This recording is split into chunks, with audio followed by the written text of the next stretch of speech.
باب ہے عذاب قبر کے ثبوت کے بیان میں۔ امام نووی رحمۃ اللہ علیہ فرماتے ہیں اہل سنت کا مذہب ہے اس کہ عذاب قبر حق ہے۔ قبر کی ایک پوری زندگی ہوتی ہے جسے حیات برزخیہ کہا جاتا ہے، ٹھیک ہے جی، اور اس کے احوال، برزخ کا معنی ہے آڑ، پردہ، یعنی انسان کی ظاہری آنکھ سے وہ احوال پردے میں ہوتے ہیں، ہمیں نظر نہیں آ سکتی۔ مثلا قبر میں آگ لگی ہے، عذاب ہو رہا ہے، تو وہ اگر اس کی قبر کھولیں، بے شک مسلمان کی ہو یا کافر کی، تو اندر آگ نظر آتی ہے لیکن اسے تکلیف ہو رہی ہے۔ تو اسی وجہ سے علماء کہتے ہیں، بعض نے یہ کہا کہ قبر کے اندر عذاب کا تعلق روح سے ہوتا ہے۔ اس کی وجہ دیکھیں، ایک بندہ جسے کوئی چیز کھا گئی، مچھلیاں کھا گئی، شیر کھا گیا یا جل کے راکھ ہو گیا، ہندو جلا دیتے ہیں، تو اس کے جسم کو کیسے عذاب ہوگا؟ اس کا جسم تو وجود ہی ختم ہو گیا، لیکن عذاب اس کو بھی ہو رہا ہے۔ تو لہٰذا قبر کے اندر عذاب کا تعلق ہے روح سے، اور روز حشر جو عذاب و حساب کا تعلق ہوگا وہ روح اور جسم دونوں سے ہوگا، ٹھیک ہے جی۔ جس طرح اس کی ایک اور مثال لے لیں کہ بندہ خواب دیکھتا ہے، ٹھیک ہے، دو بندے ایک چارپائی پہ پڑے ہیں، خواب دیکھ رہے ہیں، ایک خواب دیکھ رہا ہے کہ اچھا ہے، اور خواب وہ اسے محسوس کر رہا ہوتا ہے۔ مثلا ہم ڈر نہیں جاتے کہ بعض اوقات بندے ڈر جاتے ہیں کبھی خواب میں، اور بعض اوقات خواب میں بڑی اچھی چیز دیکھیں خوش ہوتے ہیں، مسکرا رہے ہوتے ہیں۔ دو بندے ایک چارپائی پہ لیٹے ہیں، یا ایک بیڈ پہ دو بندے لیٹے ہیں، ایک کو خواب اور آ رہا ہے، ایک کو اور آ رہا ہے، ایک ڈراؤنا خواب دیکھ رہا ہے، ایک اچھا دیکھ رہا ہے، تو دونوں کی کیفیتیں علیحدہ علیحدہ ہیں، لیکن ایک ساتھ والے کا دوسرے کو کچھ پتہ، اور ہمیں دیکھ کے پتہ چل رہا ہوتا ہے کہ کس کا کیا ہے، اپنی اپنی کیفیت۔ اسی طرح قبر کی زندگی، ایک قبر میں اگر مسلمان اور کافر دونوں ہیں تو وہی قبر کے اندر کافر کو عذاب ہو رہا ہوگا، اور وہی قبر مسلمان کے لیے تحد نگاہ تک کشادہ ہوگی، ٹھیک ہے جی۔ ہاں، تو یہ ایک برزخی زندگی ہے اللہ تعالیٰ نے خلق فرمائی۔ اچھا جی، مولا علی قاری رحمۃ اللہ علیہ کی باتوں کا یہ سارا خلاصہ تھا۔ اس کے اندر احادیث طیبات ہیں کافی ساری، کیفیات، مومن کی کیفیت قبر میں کیا ہوتی ہے، کافر کی کیا ہوتی ہے۔ پہلی فصل مشکات المصابیح کی حدیث نمبر 125 ہے۔ حضرت براء بن عازب فرماتے ہیں نبی صلی اللہ علیہ وسلم فرمایا کہ مسلمان سے جب سوال کیا جاتا ہے قبر میں تو وہ گواہی دیتا ہے۔ اس سے پتہ چلا کہ قبر والے جو اندر مردہ ہوتا ہے وہ سنتا ہے، کیونکہ سوال کا جواب وہی دیتا ہے جسے سوال سمجھ آئے، اور سمجھ کے اس کو آتا ہے جو سنے۔ کبھی بہرے بندے نے بھی کسی کے سوال کا صحیح جواب دیا ہے، کیونکہ جو سنتا ہی نہیں اس کو پتہ کیا لگنا ہے۔ تو یہاں سے پتہ چلا کہ وہ بندہ سنتا ہے۔ اچھا جی، فرمایا وہ گواہی دیتا ہے، یعنی جواب دیتا ہے، لا الہ الا اللہ محمد الرسول اللہ، کہ محمد صلی اللہ علیہ وسلم اللہ کے رسول ہیں، اللہ کے علاوہ کوئی خدا نہیں۔ فرمایا فذالک قول، یہی اللہ تعالیٰ کا فرمان ہے جو رب تعالیٰ نے، یعنی یہ حدیث وہ آیت کا مصداق، یہ وہ مقام ہے کہ اللہ تعالیٰ نے فرمایا یثبت اللہ الذین آمنوا بالقول الثابت فی الحیات الدنیا، اللہ ایمان والوں کو ثابت قدم رکھتا ہے، ثابت قدم رکھتا ہے قول ثابت کے ساتھ دنیا کی زندگی میں، یعنی دنیا میں ان کے دل میں ایمان اللہ رسول کے بارے میں کوئی شک پیدا نہیں ہوتا، وہ مومن دنیا سے جاتے ہیں۔ وفی الآخرہ، اور قبر کے اندر کیسے اللہ ثابت قدم رکھتا ہے؟ فرشتوں کے سوال جواب کے وقت۔ اچھا جی، اور ایک روایت میں ہے نبی صلی اللہ علیہ وسلم فرمایا یثبت اللہ الذین آمنوا بالقول الثابت، فرمایا یہ عذاب قبر کے بارے میں نازل ہوئی ہے، یہ آیت عذاب قبر کے بارے میں نازل ہوئی ہے۔ اچھا جی، یعنی عذاب قبر کے ثبوت کے بارے میں نازل ہوئی ہے یہ آیت۔ یقال لہ من ربک، پوچھا جاتا ہے بندے سے تیرا رب کون ہے؟ وہ کہتا ہے میرا رب اللہ ہے اور میرے نبی محمد صلی اللہ علیہ وسلم ہیں۔ یہاں پہ ایک اعتراض ہے، مولا علی قاری نے ایک اعتراض اٹھایا، وہ کہتے ہیں کہ اس آیت میں عذاب قبر کی یعنی کوئی دلیل نہیں ہے۔ کیوں؟ کیونکہ مومن کے اوپر عذاب کی کوئی تو دلیل اس میں نہیں ملتی، تو پھر نازلت فی عذاب القبر کا کیا مطلب ہے؟ حالانکہ مومن کو تو اللہ فرما رہے میں ثابت قدم رکھ رہا ہوں، عذاب قبر تو نہیں ہو رہا مومن کو۔ تو مولا علی قاری کہتے ہیں اس کی وجہ یہ ہے، یہاں پر قبر کے اندر بندے کے احوال اور آزمائش کو عذاب قبر سے تعبیر کیا گیا ہے۔ یہاں پہ حقیقی فزیکل عذاب سے مراد نہیں ہے، یعنی بندے قبر کے اندر جو کیفیات ہوتی ہیں اس وجہ سے اپنا احوال قبر کو عذاب قبر کے نام سے تعبیر کر دیا گیا ہے۔ بعض اوقات ہوتا ہے کچھ چیزوں کو تغلیباً غلبہ جن چیزوں پہ ہو تو ان کا نام، جیسے اہل عرب کھجور اور پانی، ان دونوں کو کیا کہتے تھے؟ اسودین، حالانکہ پانی کالا نہیں ہوتا، تو تغلیباً وہ بولتے تھے تو انہوں نے اس کو کہہ دیا۔ اسی طرح یہ حدیث پاک کے اندر یہ لفظ ہے کہ کفار کو عذاب ہوتا ہے اور کفار کو ڈرانا مقصود ہے اس سے، تو لہٰذا اس لیے تغلیباً اس کو لفظ کو عذاب قبر سے تعبیر کر دیا۔ خیر نبی صلی اللہ علیہ وسلم نے اس عذاب قبر کا اس بات خود فرمایا۔ 126 نمبر روایت ہے انس بن مالک رضی اللہ تعالیٰ عنہ، آپ ارشاد فرماتے ہیں کہ نبی صلی اللہ علیہ وسلم نے ارشاد فرمایا، سبحان اللہ، یہ بھی بڑی کمال کی روایت ہے، فرمایا کہ جب بندہ مسلمان کو رکھا جاتا ہے قبر میں، وَتَوَلَّى عَنْهُ أَصْحَابُهُ، اور اس سے اس کے ساتھی پھرتے ہیں، یعنی قبر میں دفن کرنے کے بعد واپس جاتے ہیں، تو فرمایا إِنَّهُ، مولا علی قاری فرماتے ہیں یہ کسرہ کے ساتھ ہے، لَيَسْمَعُ قَرْعَ نِعَالِهِمْ، فرمایا وہ ان جو واپس جاتے ہیں نا، ان کے جوتوں کی آواز بھی اندر سن رہا ہوتا ہے۔ قبر والا ان جانے والوں کے جوتوں کی آواز بھی سن رہا ہوتا ہے، جوتے یعنی رکھنے کی آواز بھی اس کو آ رہی ہوتی ہے۔ فرمایا اب دیکھیں یہ رسول اللہ صلی اللہ علیہ وسلم بیان کر رہے ہیں کہ قبر والے مر کے مٹی نہیں ہو جاتے، جی مر گیا پتہ ہی کچھ نہیں ہے اس کو، تو کوئی فائدہ نہیں جانے کا قبر پہ، ماں باپ کی قبر پہ بھی نہ جاؤ، کسی کی قبر پہ نہ جاؤ، کیونکہ اندر پتہ ہی کچھ نہیں۔ اب حضور فرماتے ہیں وہ کیا سن رہا ہے؟ جوتوں کی آواز بھی سن رہا ہے۔ جو جوتوں کی آواز سن رہا ہے وہ ہمارا سلام نہیں سنتا۔ اچھا اب دیکھیں، فرمایا وہ چلے جاتے ہیں، اتاہ ملکان، اور یہ حدیث بخاری کی ہے، بخاری مسلم کی متفق ہے، وہاں بھی انشاءاللہ چل کے پڑھیں گے۔ اچھا اس کے بعد فرمایا 2 فرشتے آتے ہیں اس کے پاس، اس میرے مسلمان اس بندے کے پاس 2 فرشتے آتے ہیں، وہ اس کو فیوقظانہ، اس کو بٹھا لیتے ہیں۔ اور جیسا کہ پچھلے حیات اولیاء کا جو ہمارا لیکچر تھا اس میں طبرانی کی حدیثیں اور حافظ ابن کثیر کی، علامہ ابن تیمیہ کی ساری بیان ہوئی کہ مردہ کفن دینے والے کو پہچانتا ہے، غسل دینے والے کو پہچانتا ہے، جو اس کو اٹھاتے ہیں کندھا دیتے ہیں اس کو پہچانتا ہے، جو اس کا جنازہ پڑھنے اس کے دوست آتے ہیں، حافظ ابن قیم نے لکھا ہے، وہ کہتے ہیں وہ اس کو پہچانتا ہے، اور پھر جو قبر میں اتارتے ہیں ان کو پہچانتا ہے، اور اس طرح جو قبر پہ سلام کرتا ہے جا کے اسے بھی پہچانتا ہے۔ حدیثوں میں بے شمار حدیثوں میں یہ آیا ہے، علامہ ابن تیمیہ نے بڑی صراحت کے ساتھ اپنے فتاویٰ میں اسے لکھا ہے۔ تو فرمایا وہ جوتوں کی آواز بھی سنتا ہے، فرشتے آتے ہیں، فیوقظانہ، فرشتے آ کے اسے بٹھاتے ہیں۔ یہاں پہ لفظ یقظانہ کے اوپر انہوں نے کی ہے وضاحت کہ قعود کا بھی استعمال ہوتا ہے اور جلوس کا بھی استعمال ہوتا ہے، خیر یہ یہاں پہ بعد میں ہم دیکھ لیں گے۔ خیر اس کو بٹھاتے ہیں، فیقولان، دونوں فرشتے کہتے ہیں، وہ اس سے پوچھتے ہیں، ما کنت تقول فی ھذا الرجل لمحمد صلی اللہ علیہ وسلم، کہ تو کیا کہتا رہا، تو پہلے کنتا تقول کیا ہے؟ ماضی استمراری، اور ماضی استمراری کیا ہوتی ہے؟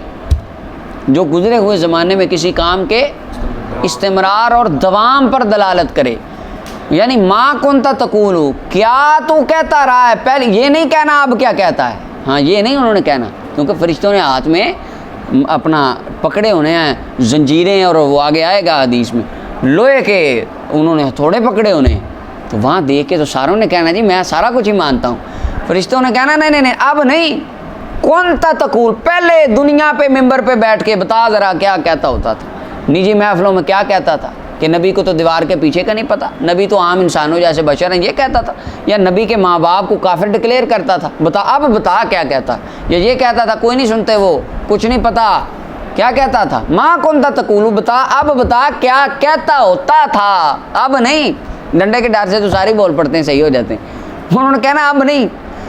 مولا علی قاری فرماتے ہیں یعنی وہ پوچھیں گے ای شین کنتا تقول ای تا تاکدو، یہ بتا مصطفیٰ کے بارے میں عقیدہ کیا رکھتا تھا، یہ پوچھنا ہے انہوں نے، یہ نہیں پوچھنا قبر میں فرشتوں نے نمازیں 5 پڑھی تھی کہ 2 پڑھی تھی، زکوٰۃ دی، یہ قیامت میں جا کے اللہ تعالیٰ نے فیصلے فرمانے ہیں، اس کی ڈیٹیل ہم پیچھے کافی ساری تو بات کر چکے ہیں، آگے بھی آئیں گی، میدان حشر کا باب جب آئے گا وہاں پوچھنا بتا تو رسول اللہ کے بارے میں کیا کہتا تھا، قبر میں عقیدے کا سوال ہونا ہے، عمل کا سوال نہیں ہونا، تو وہاں پہ اپنے اپنے صاحب سے جواب دینے ہیں جی۔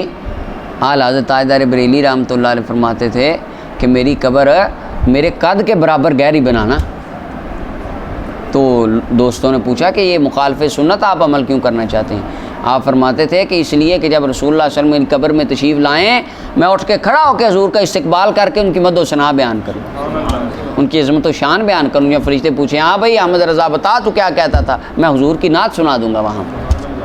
تو جو دنیا پہ رسول اللہ اکرم صلی اللہ علیہ وسلم کے خلاف عقیدے رکھتا رہا اور نبی علیہ السلام کی ذات میں ساری زندگی عیب تنقیدیں نقص تلاش کرتا رہا، قبر میں اس کا کیا بنے گا اور فرشتوں کو وہ کیا جواب دے گا؟ فرمایا بتا اب تو کیا عقیدہ رکھتا تھا رسول اللہ کے بفی حاضر رجل، اس مرد کے بارے میں. اچھا رجل اس لیے کہا کہ اگر نبی اور رسول کہہ دیں تو امتحان ہی نہیں، پھر امتحان کیسا؟ اگر فرشتے کہہ دیں نبی کے بارے میں کیا عقیدہ رکھتا تھا تو اس کو پتہ چل جائے گا تو رسول اللہ ہیں، نبی اللہ ہیں. تو اس لیے رجل مبہم کلمہ رکھا گیا محمد صلی اللہ علیہ وسلم. حاضر اس میں اشارہ ہے، اور اس میں اشارہ کا مشارہ نیا ہوتا ہے، اشارہ کسی کی طرف کیا جاتا ہے. پتہ چلا رحمت عالم صلی اللہ علیہ وسلم جلوہ گر ہوں گے وہاں پر. اچھا یہاں پر پھر مختلف کی باتیں ہیں علماء، کیا ہر ایک کی قبر میں رسول اللہ صلی اللہ علیہ وسلم آئیں گے؟ کافر کی قبر میں آئیں گے، منافق کی قبر میں آئیں گے، بے ایمان بدعقیدہ مسلمان ہر ایک کی قبر میں آئیں گے؟ بعض نے کہا ہر ایک کی قبر میں آئیں گے. بعض علماء فرماتے ہیں نہیں، ہمارے آقا و مولا حضور سرور عالم صلی اللہ علیہ وسلم ایک بحیثیت سورج کے ہیں. جس طرح ایک سورج نہیں ہوتا مانند سورج کی مانند ہے آپ، کہ ایک جگہ پر رحمت للعالمین جلوہ گر ہیں. اب سورج آسمان پر ہے، ہمیں بھی نظر آ رہا ہے، انڈیا میں بھی آ رہا ہے، بلوچستان میں بھی آ رہا ہے، افغانستان میں بھی آ رہا ہے، تمام دنیا کے ملکوں میں ایک سورج نظر آ رہا ہوتا ہے نا. بس اس طرح ہوتا ہے، حجابات اٹھ جاتے ہیں، جلوہ مصطفیٰ نصیب ہو جاتا ہے قبر. اور بعض کہتے ہیں نہیں، بعض جو کامل مومن ہوتے ہیں ان کی قبر میں رسول اللہ خود تشریف لاتے ہیں. تو حاضر رجل یہی بتاتا ہے کہ اس وقت رسول اللہ قریب ہوں گے، موجود ہوں گے حضور علیہ السلام. فاما المومن، حضور نے فرمایا مومن تو کہے گا اشہد انہ عبد اللہ و رسولہ، میں گواہی دیتا ہوں کہ آپ صلی اللہ علیہ وسلم اللہ کے بندے ہیں اور اللہ کے رسول ہیں. تو جب حضور کی گواہی دے دے گا فیقال لہ، اس کو کہا جائے گا انظر الی مقعدک من النار، دیکھ، ایک کھڑکی کھولی جائے گی بائیں جانب، کہا جائے گا دیکھ یہ تیرا ٹھکانہ تھا جہنم میں. ہر انسان کے دو ٹھکانے ہیں، ایک جنت میں اور ایک دوزخ میں. ایسے جو مومن مرتا ہے اللہ تعالیٰ جہنم والا تبدیل کر کے اس کا جنت میں، اور جو کافر مرتا ہے وہ جنت والا کسی اور مسلمان کے حصے میں آ جاتا ہے، اور وہ جہنم والا جو مسلمان کا بنا ہوتا ہے وہ دو کافر کے حصے میں آ جاتے ہیں، دو جنت کے مسلمان کے حصے میں آ جاتے ہیں. فرمایا یہ تھا تیرا ٹھکانہ. تحقیق اللہ تعالیٰ نے بدل دیا اس ٹھکانے کو جنت کے اندر ٹھکانے کے ساتھ، اب تیرا جنت میں رہے گا تو دیکھ. فرمایا فیراہما جمیعا، مومن بندہ قبر میں جنت و جہنم دونوں کو دیکھتا ہے. جنت و جہنم ہے. اب آپ ایک یہاں پہ نقطہ دیکھیں، ایک مسلمان جو اپنی قبر میں چلا گیا، وہ اپنی قبر میں لیٹ کر، قبر میں عام مسلمان وہ جنت کو بھی دیکھ سکتا ہے، جہنم کو بھی دیکھ سکتا ہے. جنت کہاں عرش اللہ کے قریب اور جہنم کہاں پر تحت الثری کے نیچے.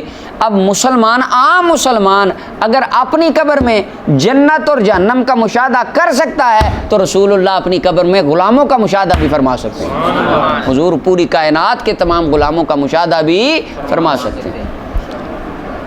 اچھا جی، وَأَمَّا الْمُنَافِقُ، فرمایا بہرحال منافق اور کافر، فَيُقَالُ لَهُ، ان سے کہا جائے گا، دو بندے ہیں کہ اکیلا کافر نہیں ہے، منافق بھی ہے ساتھ. فرمائیں ان دونوں سے جب پوچھا جائے گا ما كنت تقول فی ھذا الرجل، تو بتا بھی کیا کہتا رہا. فَيَقُولُ لَا أَدْرِي، تو وہ کہیں گے میں تو اپنی عقل سے، مجھے اس کا کوئی ادراک، میرے ذہن میں کوئی بات نہیں. اب دیکھیں ابو جہل کون ہے؟ کافر. ابو لہب، عتبہ، شیبہ، سارے مکے کے بے ایمان جو رسول اللہ کو اذیتیں دیتے رہے، سارے کافر ہیں کہ نہیں ہیں نا؟ قبر میں جب گئے فرشتوں نے ابو جہل سے پوچھا بتا رسول اللہ کے بارے میں کیا کہتا رہا، تو ابو جہل کیا کہتا ہے؟ لا ادری، میرے تو ادراک میں یہ بات ہے ہی نہیں کہ یہ کون ہے. ابو جہل پہچان ہی نہیں رہا. اگر پہچان قبر میں نہیں رہا تو دنیا پہ اذیتیں کسے دیتا تھا؟ علماء فرماتے ہیں پتہ چلا قبر میں معرفت مصطفیٰ صلی اللہ علیہ وسلم وہ ظاہری رشتوں سے نہیں ہوگی، روحانی قوت اور معرفت ایمانی سے ہوگی. یعنی ایک بندہ ظاہری طور پر اس نے نبی علیہ السلام کو دیکھا ہے فزیکل طور پہ، کسی کافر یا بے ایمان ہے، قبر میں وہ حضور کو نہیں پہچان سکے گا. قبر میں رسول اللہ کی معرفت ایمان اور عقیدے کی پختگی سے حاصل ہوگی.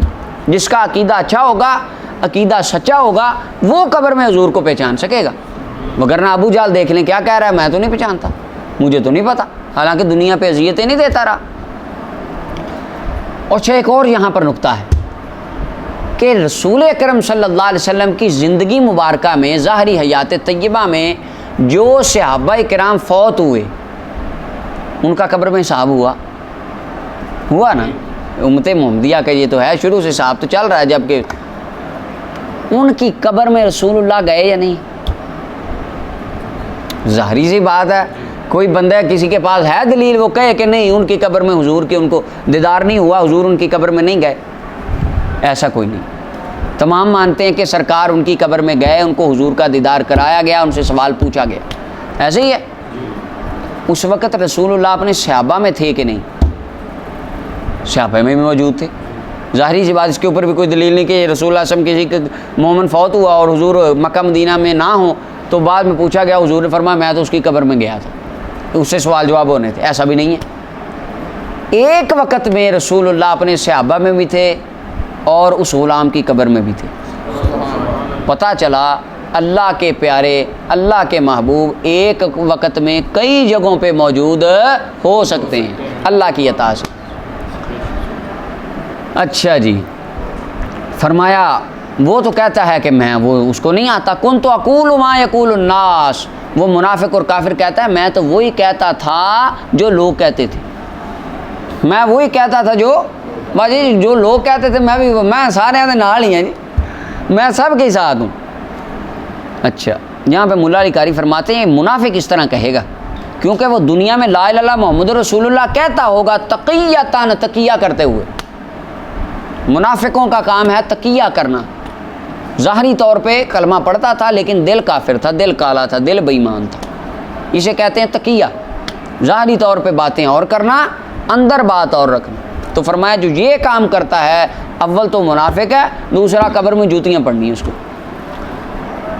اچھا جی، کہے گا میں تو وہی کہتا تھا جو لوگ کہتے تھے، فَيُقَالُ لَهُ، اس کو کہا جائے گا، فرشتے کہیں گے لا دریتا، یہاں پہ بھی قابل غور یہ بات الفاظ ہیں، لا دریتا، نہ تو نے علم حاصل کیا، ادرا یدری جاننا، یعنی تو عقل اپنی عقل سے تحقیق کرنا، سوچنا، سمجھنا، پڑھنا، لکھنا، لا دریتا، نہ تو نے خود علم حاصل کیا، ولا تلیتا ای لا طبیعت الناجین، اور نہ ہی تو کامیاب گروہ کے پیچھے لگا، یعنی جو لوگ پہلے ہدایت پہ چل رہے تھے، علماء صلحاء نیک، ان کے پیچھے ان کو فالو ہی کر لیتا۔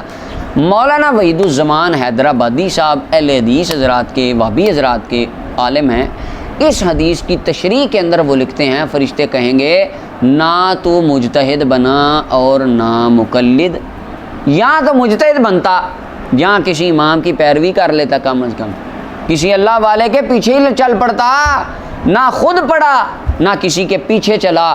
فرمایا جب یہ بات کہیں گے جو نہ کسی کے پیچھے چلے نہ خود پڑھے علم حاصل کرے، یضرب بمطارق من حدید، فرمایا لوہے کا ایک ان کو بہت بڑا ہتھوڑا مارا جائے گا، اس کی ایک ضرب ماری جائے گی، وہ بندہ کافر منافق ایسی چیخ مارے گا، یسمعها من یلی، اس کو سنیں گے جو بھی اس سے ملے ہوں گے، یعنی اس کی قبر کے قریب جتنے جنات، فرشتے یا جانور، پرندے، چیونٹیاں، جو کائنات اللہ کی مخلوق ہوگی سوائے ثقلین جن و انس کے، انسانوں اور جنوں کے علاوہ اللہ کی جتنی مخلوق اس کی قبر کے ارد گرد ہوگی، فرمایا کائنات میں ہر مخلوق اس کی چیخ و پکار کو سنے گی۔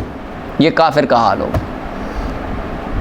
اور مومن کو اس کے جنت کے ٹھکانے دکھا دیے جائیں گے۔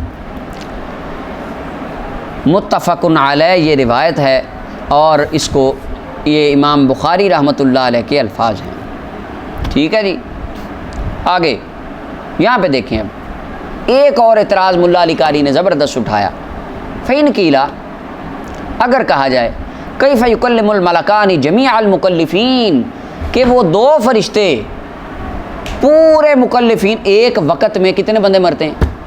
ایک سیکنڈ میں، میں نے اندازہ وہ نیٹ سے دیکھا تھا میں نے کافی دن پہلے، کچھ ماہ پہلے، ایک سیکنڈ میں 4 سے 6 افراد اوسط بندے دنیا سے مر جاتے ہیں ایک سیکنڈ میں۔ اور 8 سے 9 افراد پیدا ہوتے ہیں ایک سیکنڈ میں، اتنے بچے پیدا ہوتے ہیں، یہ گوگل کے مطابق، یعنی وہاں پہ انہوں نے ایک بنایا ہوا ہے اپنا وہ، اس کے مطابق ریٹنگ اس کی دیکھی، اتنے بندے مرتے ہیں اور اتنے پیدا ہوتے ہیں۔ اب دیکھیں ایک سیکنڈ میں 4 بندے مر رہے ہیں، آپ لگا لیں ایک دن میں، 1 منٹ میں کتنے مرے اور ایک دن میں کتنے لاکھوں افراد مرتے ہوں گے۔ چلیں آپ بڑا اوسط لگا لیں، ایک سیکنڈ میں 4 بندے ہی دفن ہوتے ہوں ایک دن میں، ہر ایک سے، یا 1 منٹ میں، 1 منٹ میں 4 بندے زمین میں دفن ہوتے ہیں، ٹھیک ہے؟ کیا چاروں کی قبر میں بیک وقت فرشتے جاتے ہیں؟ کیسے کلام؟ مولا علی قاری کہتے ہیں کیسے 4 کی قبر میں 2 فرشتے کیسے جاتے ہیں؟ وکیفا، اور کس طرح وہ سوال کرتے ہیں، فی وقت واحد مع کثرتہم فی الآفاق والاطراف وبعد المسافۃ شرقا وغربا، کوئی مشرق میں مر رہا ہے، کوئی مغرب میں مر رہا ہے، کسی کی قبر کہاں ہے، کسی کی کہاں ہے، ایک ہی منٹ میں تمام قبروں میں فرشتوں کا جانا، سوال کرنا، یہ کیسے ہے؟ مولا علی قاری فرماتے ہیں اس کے 2 جواب ہیں۔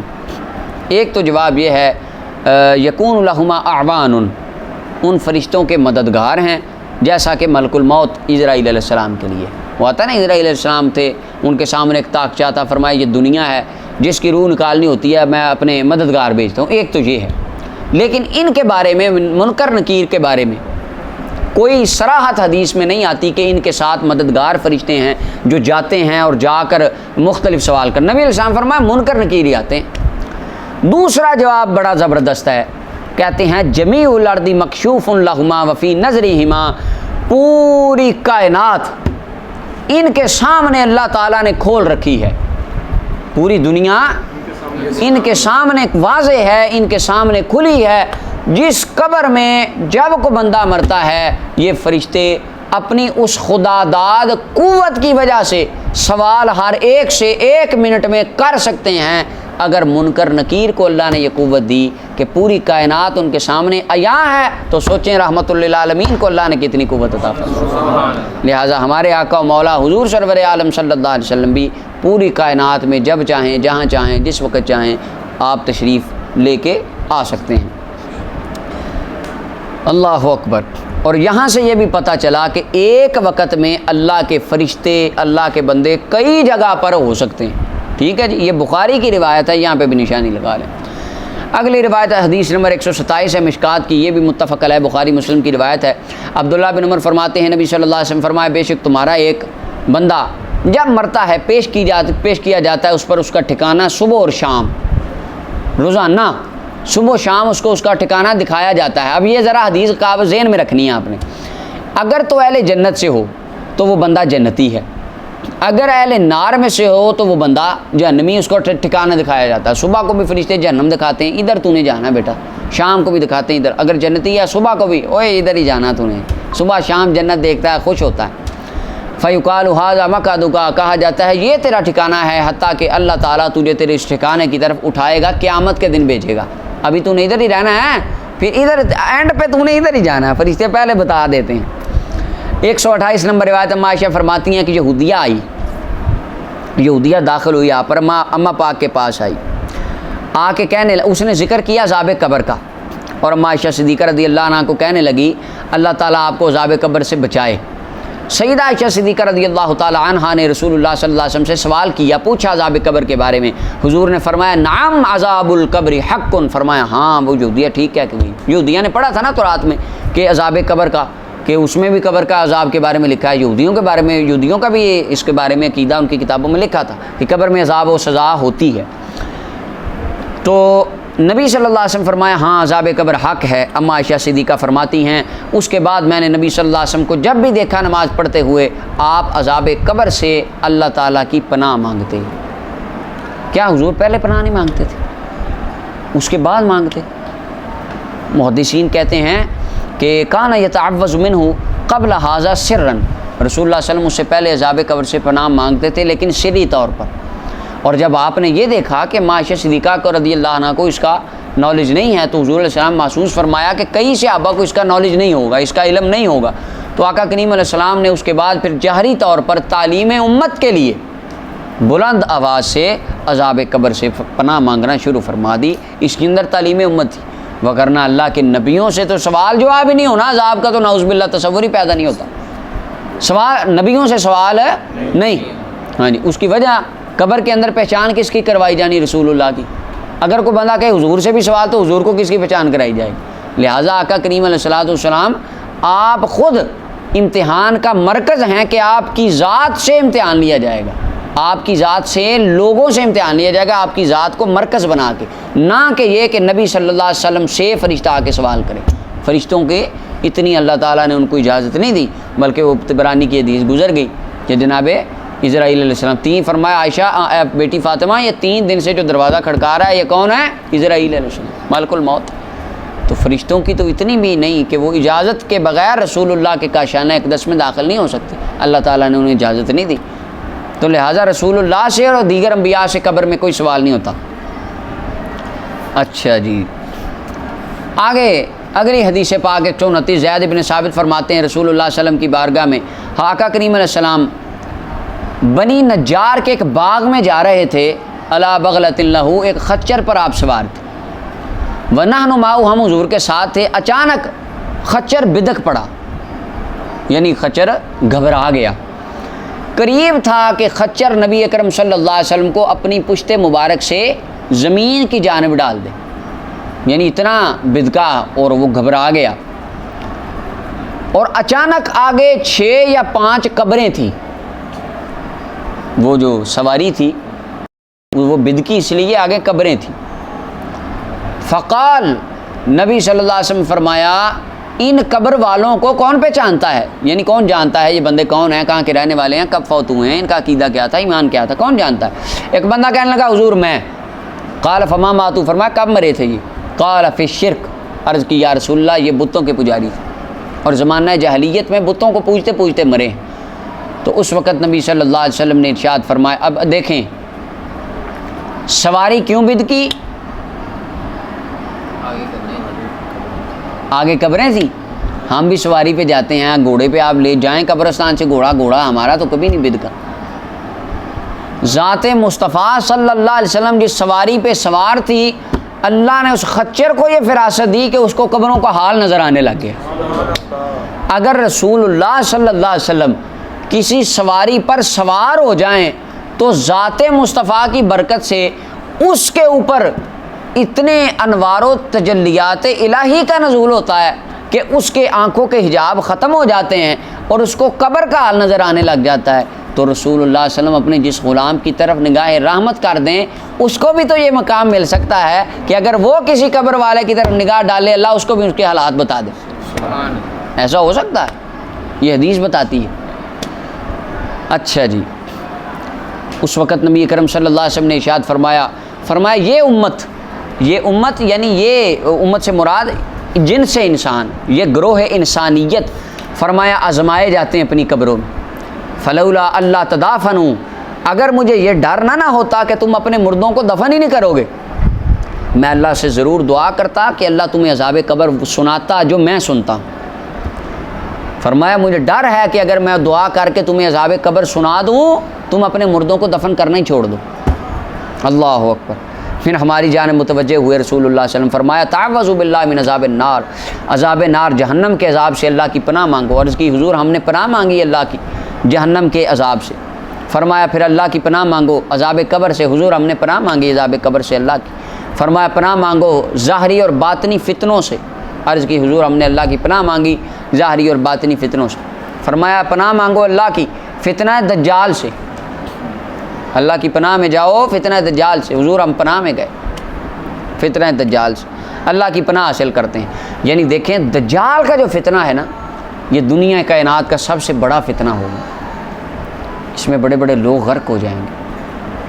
اگر کوئی کہے گا وہ خدائی کا سیدھا سیدھا دعویٰ کر رہا ہوگا، وہ کہے گا کون سا کام ہے جو میں نہیں کر سکتا، لوگ کہیں گے بارش برسا کے دکھا، وہ اشارہ کرے گا بادل برسنے لگ جائیں گے۔ اب یہ طاقت اس کو کس نے دی ہے؟ بولو تو صحیح، اللہ نے دی ہے۔ کس کو؟ دجال کو۔ اسے کیا کرے گا؟ بندوں کو گمراہ۔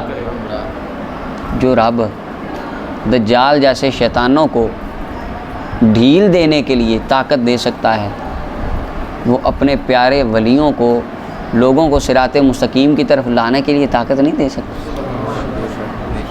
ایمان کی اعتقاد کی قدرت، بات ہے قدرت اللہ نے دی ہے، اللہ دے سکتا ہے کہ نہیں؟ بات تو یہ کہ نہیں جی داتا صاحب کو کہاں سے ملی قوت، فلانے کو کہاں سے، وہ اللہ دے سکتا ہے کہ نہیں؟ اللہ آپ کو بھی دے سکتا ہے، اللہ صاحب کو دے، کوشش تو کرو، اس کی طرف جاؤ تو صحیح، کرنا خود کچھ نہیں اور کہنا نہیں ان کو بھی نہیں ملی۔ سلطان العارفین فرماتے ہیں باج فقیراں کسے نہ مارے، باہو چور اندر داہو۔ او بھائی اپنا نفس مار کے رب العالمین کی بارگاہ میں جاؤ تو صحیح، پھر دیکھنا وہ کیا کیا عطائیں فرما۔ اور دجال کا جو فتنہ ہوگا، مثلا ایک بندہ کہے گا کہ میرے ماں باپ کو زندہ کر کے دکھاؤ، فرمایا وہ جنوں کو حکم دے گا، شیطانوں کو، وہ اس کے ماں باپ کی شکل میں باندھ کے اس کے سامنے آ جائیں گے اور کہیں گے بیٹا ہم تو آ گئے ہیں زندہ، یہ بالکل صحیح ہے، بندے گمراہ ہو جائیں گے۔ اس وقت فرمایا جس کے دل میں کامل ایمان ہوگا وہی بچے گا، اور فرمایا ایک بندہ ہوگا وہ کہے گا تو بے ایمان ہے، تو دجال ہے، مجھے پتہ ہے، تو وہ کیا کرے گا؟ اس کو چیرے گا درمیان میں سے، آگے آئے گا فتنہ دجال کا پورا چیپٹر آئے، اس کو درمیان میں سے چیرے گا، پھر جوڑ کے زندہ کر دے گا۔ وہ کہے گا اب تو مجھے پکا یقین ہو گیا تو کافر ہے، بے ایمان ہے، تو مردود ہے، میں کبھی نہیں مانوں گا تجھے۔ یہ ایمان والے ہوں گے وہ اس طرح ہوں گے۔ تو اللہ تعالی ہمیں تمام طرح کے فتنوں سے، عذاب قبر، عذاب نار سے اللہ اپنی پناہ عطا فرمائے۔ اچھا جی، اگلی دوسری فصل آ گئی۔ دوسری فصل کے اندر 130 نمبر روایت، حضرت سیدنا ابو ہریرہ رضی اللہ تعالیٰ عنہ فرماتے ہیں نبی صلی اللہ علیہ وسلم فرمایا جب میت کو قبر میں رکھا جاتا ہے اس کے بعد 2 فرشتے آتے ہیں، اسودانی، دونوں کالے ہوتے ہیں، سیاہ رنگ اور نیلی آنکھیں، ازرقانی، نیلے رنگ کی آنکھیں، آپ دیکھیں کالا رنگ، نیلی آنکھیں، ڈرونا لگتا ہے نا، خوفناک لگتا ہے۔ تو اس کا بعض نے یہی مطلب بیان کیا، انہوں نے کہا اس کا مطلب بھی یہی ہے، حدیث پاک کا، حدیث میں ان الفاظ کو یوز کرنے کا مطلب یہ ہے کہ وہ ڈراؤنی شکلیں ہوتی ہیں۔ بعض نے کہا حقیقت پر مبنی ہے، کیونکہ جو روم تھے وہ عربوں کے دشمن تھے، وہ نیلی آنکھوں والے تھے، اس لیے نبی صلی اللہ علیہ وسلم نے عربوں کو سمجھانے کے لیے مثال دی کہ نیلی آنکھ مراد ڈراؤنے خوفناک شکلیں۔ فرمایا ان میں سے ایک کو منکر کہا جاتا ہے، دوسرے کو نکیر کہا جاتا ہے۔ منکر نکیر ان کو کیوں کہا جاتا ہے؟ کیونکہ کوئی بھی قبر والا ان کو پہچانتا نہیں ہے، کسی نے ان کو پہلے دیکھا، اجنبی کو کہتے ہیں منکر نکیر، اجنبی، تو لہذا ان کو اس لیے منکر نکیر کہا جاتا ہے کہ یہ اجنبی ہوتے ہیں۔ اذا لم یعرف احدا، اچھا جی، یہ کسی کو نہیں پہچانتے ہوتے، ان کو کوئی پہچانتا نہیں ہوتا۔ یہ دونوں مطلب مولا علی قاری رحمۃ اللہ علیہ کی۔ فرمایا وہ دونوں کہتے ہیں ما کنت تقول فی ھذا الرجل، آپ ایک چیز نوٹ کر رہے ہیں، ابھی تک 2 سوال نہیں آئے، من ربک ما دینک ابھی تک نہیں آئے، صرف رسول اللہ کی رسالت کا سوال چل رہا ہے، اور اصل سوال ہوگا بھی رسالت مصطفیٰ صلی اللہ علیہ وسلم، عقیدہ رسول کا ہوگا کہ یہ بتا، اللہ کو تو مانتے تھے، یہودی بھی کہتے تھے اللہ ہے، عیسائی بھی کہتے تھے اللہ ہے، یعنی اسلام دین، یہ تو ان کو بھی پتا تھا دین ایک اسلام، دین اسلام کا، یہ تو وہاں کے کافروں کو بھی پتا تھا دین اسلام کا کہ دین اسلام نبی صلی اللہ علیہ وسلم لے کر آئے ہیں۔ فرمایا یہ بتا تو رسول اللہ کے بارے میں عقیدہ تیرا کیسا تھا؟ اصل تو بات یہاں پہ آ کے ختم ہونی۔ اچھا جی، اب آقا کریم علیہ السلام اس سوال کی طرف توجہ دلا رہے ہیں، سبحان اللہ۔ فرمایا بندہ کہے گا ہوا عبد اللہ و رسولہ، میرے آقا اللہ کے بندے ہیں، اللہ کے رسول ہیں، اشہد ان لا الہ الا اللہ وان محمد، دیکھیں وہ عبد اللہ و رسولہ، وہ اللہ کے بندے ہیں، اللہ کے رسول ہیں، جواب تو پورا ہو گیا۔ آگے کلمہ سنا رہا ہے، یعنی پتہ چلا ہر مومن کی قبر میں جواب دینے کی کیفیت مختلف ہوگی۔ کوئی صرف یہ کہے گا یہ اللہ کے نبی ہیں، یہ اللہ کے رسول ہیں، یہ میں ان کا امتی ہوں، تو کوئی وہ بھی ہوگا جو حضور کو پوری نعت سنانے لگ جائے گا۔ اعلیٰ حضرت تاجدار بریلی نام تو شعر بھی آئے گا، قبر میں سرکار آئیں تو میں قدموں میں گروں، گر فرشتے بھی اٹھائیں تو میں ان سے یوں کہوں مر کے پہنچا ہوں یہاں اس دل ربا کے واسطے۔ فیقولان، فرشتے کہیں گے قد کننا نعلم، اوے ہمیں پہلے ہی پتا تھا کہ تو نے یہی جواب دینا ہے، ہمیں پہلے ہی پتا تھا۔ ملا علی قاری کہتے ہیں پہلے کیسے پتا چلا؟ پتا تھا۔ ملا علی قاری فرماتے اس کی وجہ، جب فرشتے قبر میں آتے ہیں تو عاشق رسول کے سینے اور ماتھے میں عشق مصطفیٰ کا نور پہلے سے چمک رہا ہوتا ہے، تو فرشتے دیکھ کے پہچان لیتے ہیں کہ اس نے جواب کیا دینا ہے، ان کو پہلے ہی پتا چل جاتا ہے۔ فرشتے کہیں گے ہمیں تو پہلے ہی پتا تھا تو نے یہ جواب دینا ہے۔ ثم فرمایا پھر اس کی قبر کو کشادہ کر دیا جاتا ہے 70 گاز، فی 70 70 میں، 70 بائی 70، اب اس کا اگر اپنا کیلکولیٹ میتھمیٹکس کے حساب سے اندازہ لگائیں تو اس کا مختلف آئے گا.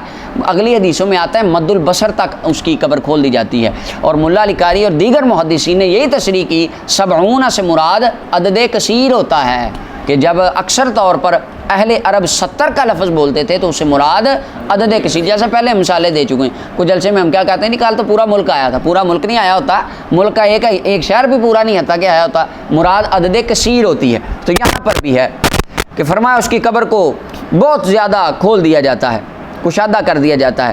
ثم ينور له فی, سبحان اللہ, ذرا غور کیجیے گا. فرمایا اس میں نور بھر دیا جاتا ہے. قبر میں نور کس طرح, کس وجہ سے نور ہوتا ہے؟ اب قبر کے اندر نور کیسے آتا ہے؟ 3 باتیں ہیں. نمبر 1, اس کے اسلام کی وجہ سے, مسلمان تھا, اس وجہ سے, اسلام کی وجہ سے نور آ گیا قبر میں. ٹھیک ہے جی. نمبر 2, صالح اعمال تھے یا جو بھی معاملات تھے, رحمت الہی ہوئی, امتحان سے کامیاب ہو گیا, کامیابی کی وجہ سے نور. تیسرا معنی, رحمت للعالمین اس کی قبر میں آئے, قدم مصطفیٰ کی برکت سے قبر نورانی ہو گئی. نورانی فرمایا قبر میں نور ہو گیا. پھر اس کو کہا جاتا ہے نم, سو جا. فیقول, بندہ کہتا ہے ارجو الی اہلی, میں ذرا گھر نہ چلا جاؤں, اے ذرا مجھے اجازت دینا, میں گھر سے چکر نہ لگا گیا ہوں ایک. قبر والا کہتا ہے, پتہ چلا اس کو گھر کا راستہ پتہ ہوتا ہے, باہر کے حالات کی خبر ہوتی ہے, یہ نہیں مٹی ہو گیا پتہ ہی کچھ نہیں ہے, یہ نہیں ہے. فرمایا وہ کہتا ہے ارجو الی اہلی, میں گھر نہ چلا جاؤں. اخبرہم, میں گھر والوں کو جا کے بتاؤں کہ میں ٹھیک ہوں, میرا بڑا حال بہترین ہے, یہاں پہ بڑا زبردست ماحول ہے, موجیں لگ گئی ہیں, میں بتانا ہوں جا کے گھر, بھاگ کے گھر. وہ کہتے ہیں نم, نہیں اب نہیں جانا, اب چھٹی گھر جانے کی, اب اگلے جہاں ہی ملنا ہے. ہاں جی, اب وہ پچھلی زندگی ختم ہو گئی. اللہ اکبر. یعنی وہ بندہ قبر والا رسول اللہ صلی اللہ علیہ وسلم کا غلام, اس کو ہوش ہوتی ہے, پتہ ہوتا ہے پچھلوں کا, ان کا. فرشتے کہتے ہیں نم کا نومت العروس, کہتے ہیں سو جا جیسے دلہن سو جاتی ہے, جیسے پہلی رات کی دلہن سو جاتی ہے ویسے سو جا. الذی لا یوقظہ, وہ کہ جس کو کوئی بیدار نہیں کرتا مگر اس کے گھر والوں میں سے سب سے زیادہ محبوب, حتیٰ کہ اللہ تعالیٰ تجھے اٹھائے گا اس تیرے بستر سے. یہ اس کو فرشتے کہتے ہیں کہ سو جا جس طرح پہلی رات کی دلہن سو جاتی ہے. اچھا آپ دیکھیں یہاں پہ تشبیہ کی قسمیں ہیں, تشبیہ من کل الوجوہ, تشبیہ من بعض الوجوہ. یہاں پر کل الوجوہ بالکل قطعی طور پر مراد نہیں. ٹھیک ہے جی. کس طرح؟ حدیث میں آگے کوئی ذکر نہیں ہے کہ بندہ سو جاتا ہے, صرف یہ ہے کہ فرشتے کہتے ہیں سو جا جیسے دلہن سو جاتی ہے. اب آپ بتائیں پہلی رات کی دلہن سوتی ہے؟ وہ تو نہیں سوتی, اس کو تو اپنے خاوند کا انتظار ہوتا ہے. دوسری بات کہ دلہن کو جب کہا جائے لے تو اب سو جا, تو وہ سوتی نہیں ہے. سو جا سے مراد کیا ہوتا ہے کہ اب تو بے غم ہو کے سو جا. پہلے تیرا رہنا, کھانا, پینا, پڑھنا, لکھنا, اٹھنا, بیٹھنا, حفاظت, یہ تھی تیرے ماں باپ کے ذمے. اب یہ ساری ذمہ داری چلی گئی ہے خاوند کے پاس. اب بے غم ہو جا, اب تجھے کوئی دکھ تکلیف نہیں آئے گی, تو اپنے خاوند کی ملکیت اور اس کی ذمہ داری میں آ گئی ہے. تو اسی طرح فرشتے کہتے ہیں نام کا نومت العروس, اوے اب دنیا کے تمام جنجالوں سے تو بے غم ہو جا, ٹینشن فری ہو جا. دنیا پہ تو تجھے ٹینشن تھی, گھر بھی بنانا ہے, بچے بھی شادی کرنی ہے, پڑھانے بھی ہیں, لکھانے بھی ہیں, کمانا بھی ہے, کھانا بھی ہے, کھلانا بھی ہے. وہ یہ سارے کام اب دل سے نکال دے, اب تیری ساری ذمہ داری تیرے رب العالمین کے پاس چلی گئی. اب بے غم ہو جا, ٹینشن فری ہو جا, یہ مطلب ہے اس کا. اور وہ سوتا نہیں ہے, وہ بندہ سوتا, کیونکہ یہ ابھی اوپر ہم نے روایت پڑھی, یہ جو میں نے آپ کو عرض کی تھی کہ یہ آپ نے ابھی ذہن میں رکھنی ہے کہ اس کو صبح و شام اس کا ٹھکانہ, اگر وہ سو گیا تو ٹھکانہ کسے دکھایا جاتا, یہ بات ذہن میں رکھنی. یہاں سے وہ ہمارے دوست اعتراض کرتے ہیں دیکھیں جی وہ تو سو چکے ہوتے ہیں, قبر میں سو گئے ہیں, نیند میں تو پتہ ہی نہیں ہوتا ان کو, لہذا آپ قبر پہ جائیں ان کو کچھ پتہ نہیں ہوتا. اگر کچھ پتہ نہیں ہوتا تو بخاری کی روایت اوپر گزری, فرمایا صبح و شام ان کو ٹھکانے دکھائے جاتے ہیں. اگر سو گئے ہیں پتہ ہی کچھ نہیں تو ٹھکانے کیسے دیکھتے ہیں جی؟ حدیث سے پتہ چلا وہ سوتے نہیں ہیں۔ تو نام کا نومت العروس کا معنی حقیقت میں نیند نہیں ہے کہ سو جا بس آنکھیں بند کر اور سو جا، بلکہ اس کا مطلب کیا ہے؟ بے غم ہو جا، ٹینشن فری ہو جا۔ اللہ اکبر۔ اچھا، اور دوسری بات یہاں پر یہ ملا علی قاری رحمۃ اللہ علیہ نے بھی بڑی اس کے اوپر بحث فرمائی ہے، دیگر علامہ ابن کثیر نے تفسیر ابن کثیر میں، اگر سو گیا ہے بندہ، اگر سوئے ہوئے کو سلام کرنے کا حکم ہی نہیں ہے دین میں، اگر بندہ سو گیا ہے تو حکم ہے اگر جائیں آپ سو رہے ہیں ان کو سلام نہیں کر، ایک کمرے میں آپ داخل ہوتے ہیں 7 بندے سو رہے ہیں، آپ سلام کریں گے؟ نہیں۔ نبی صلی اللہ علیہ وسلم فرمایا جب قبرستان جاؤ جا کے کہو السلام علیکم یا اہل القبور یا اہل دیار المسلمین کہو۔ اگر وہ سو رہے ہیں تو سلام کرنے کا حکم حضور نے کسے دیا ہے؟ یہ سوال ہوگا نا۔ اگر وہ سو گئے ان کو پتہ ہی کچھ نہیں ہے، سلام کس کو کر رہے ہیں آپ؟ دوسری بات نبی علیہ السلام نے فرمایا کہ اہل قبور کو ایذا نہ دو۔ ایک بندے کو دیکھا، عبداللہ بن عمر نے دیکھا ایک بندہ قبر کے ساتھ ٹیکے لگا کے بیٹھا تھا، فرمایا اس کو تکلیف نہ دے۔ اگر وہ اندر سو رہا ہے اس کو کیا پتہ؟ اس کو تو پتہ ہی کچھ نہیں ہونا چاہیے، ہے کہ نہیں؟ تیسری حدیث مسند ابو داؤد طیالسی کی روایت ہے اور بے شمار کتابوں میں حدیث، نبی صلی اللہ علیہ وسلم فرمایا تمہارے اعمال تمہارے بڑوں پر، تمہارے خاندان والوں پر، ماں باپ دادا دادی، ان کو قبروں میں تمہارا نامہ اعمال ہر ہفتے دکھایا جاتا ہے، اور اگر نیک عمل دیکھیں خوش ہوتے ہیں، برے دیکھیں اللہ سے تمہارے لیے دعا کرتے ہیں ہدایت کی اور گناہوں کی معافی کی۔ اگر سو گئے ہیں عمل کون دیکھتا؟ یعنی اگر حقیقی معنی اس حدیث کا مراد لے لینا، جس طرح ہمارے کچھ دوست لیتے ہیں نہیں نہیں وہ تو سو گئے ہیں ان کو تو پتہ ہی کچھ نہیں ہوتا، آپ ایویں جاتے ہیں قبروں پہ منہ اٹھا کے کچھ نہیں ملتا، اگر واقعی یہ بات معنی حقیقت ہو تو ہمارے ان سوالوں کے جواب کیا ہوں گے؟ سوال اس کے علاوہ اور بھی بہت ہیں، بات لمبی ہو جائے گی، آگے دیکھیں۔ اللہ اکبر۔ حتیٰ کہ اللہ تعالیٰ تجھے اٹھائے گا یہاں سے، تو لہٰذا ابھی تو نے یہاں رہنا ہے، ہیڈ کوارٹر تیرا ادھر ہی ہے۔ اچھا اب روح کا کیا ہوتا ہے؟ جو روح ہے کیونکہ سارا تعلق تو روح کے ساتھ ہے، وہ روح کیا قبر کے اندر قید اور بند رہتی ہے کہ باہر آتی جاتی ہے؟ اس کے اوپر ہم آگے بحث کریں گے چل کے۔ یہ جو کہتے ہیں جمعرات کو روحیں آتی ہیں، یہ انشاءاللہ پھر اس پہ بات کریں گے، ابھی وہ بہت لمبی ہو جائے گی بات۔ فرمایا اگر منافق ہو تو وہ کہتا ہے میں نے سنا لوگوں سے، جو لوگ کہتے تھے میں بھی وہی کہتا تھا، لا ادری مجھے تو کچھ نہیں علم، اپنی عقل سے میں نے تو کچھ ادراک ہی نہیں کیا، میں نہیں جانتا، مجھے نہیں پتہ۔ تو فرشتے کہتے ہیں ہمیں پتہ تھا تو یہی کہے گا، کیونکہ اس کی بدعقیدگی کی نحوست فرشتوں کو نظر آ چکی ہوتی ہے۔ فرشتے کہتے ہیں ہمیں پتہ تھا تو یہی کہے گا۔ زمین کو کہا جاتا ہے مل جا اس پر، رسول اللہ صلی اللہ علیہ وسلم نے فرمایا زمین اس پر مل جاتی ہے، اس کی ہڈیاں پسلیاں اضلاع اس کی پسلیاں آپس میں مل جاتی، زمین ملتی ہے اور اس کی پسلیاں آپس میں گھسٹ جاتی۔ اچھا اب یہاں پر ایک اور بات، کسی کافر کی قبر کھولیں تو اس کی قبر ایسے ہوتی ہے اندر سے، قبر تو اس کی شادہ ہی ہوتی ہے۔ اگر مثال ویسے کافر جلاتے ہیں نا، عیسائی کی قبر کھول لیں، کافر تو وہ ہیں نا بھائی مان، رسول اللہ کو جس نے نہیں مانا ہے تو وہ کافر، رسول اللہ کا منکر یہودی کی قبر کھول لیں، یہ تو نہیں نا جلاتے، یہ تو دفن ہی کرتے ہیں نا، ان کی قبر آپس میں یوں ملی تو نہیں ہوتی۔ تو پتہ کیا چلا؟ عذاب قبر کا تعلق کس کے ساتھ ہوتا ہے؟ لیکن جسم اس کی اذیت کو محسوس کر رہا ہوتا۔ اچھا جی، فرمایا ہمیشہ اس کے اندر عذاب اسی طرح رہتا ہے، قیامت تک اس کی قبر اس کو یوں مارتی رہے گی، آپس میں ملیا میٹ کرتی رہے گی اور وہ عذاب ہوتا رہے گا۔ اللہ تعالیٰ ہمیں محفوظ فرمائے، حتیٰ کہ اللہ تعالیٰ اس کو اس کے اس مدجع سے اٹھائے گا قیامت کے دن۔ صلی اللہ علیہ وسلم۔